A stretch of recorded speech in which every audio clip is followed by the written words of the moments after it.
Mars dernier, nous avions rencontré le maire de Saint-Brévin devant sa maison en partie incendiée. Lui et sa famille avaient alors frôlé la mort durant la nuit, un acte volontaire qui l'a profondément marqué.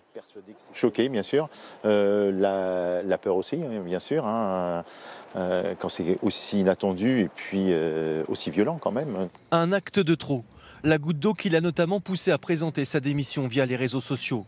Il y évoque aussi son manque de soutien de la part de l'État, une déclaration qui a créé la surprise auprès des habitants.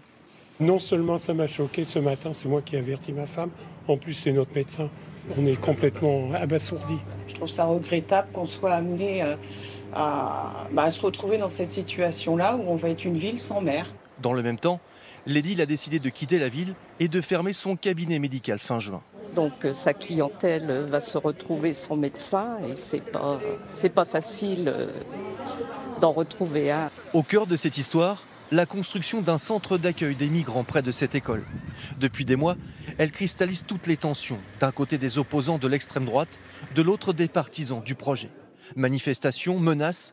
En février, lors d'un rassemblement, Yannick Morez était resté enfermé en mairie. C'est un peu plus difficile en fait pour ma famille, notamment pour ma femme, mes enfants, puisque c'est arrêt du projet ou bien la mort, ou encore dans les commentaires, ça ne sera pas une tarte à la crème mais une tarte au plomb. De son côté, l'État assure accompagner totalement le maire. Malgré son départ, le projet verra le jour pour ce collectif. Ce n'est pas la démission du maire qui va changer quoi que ce soit, je ne pense pas. Sauf si alors l'État considérait qu'il arrête le chantier et tout le gaspillage qui va avec. Yannick Morez doit être reçu prochainement par la Première ministre. Il a déjà reçu de nombreux messages de soutien d'élus, dont celui du président de la République.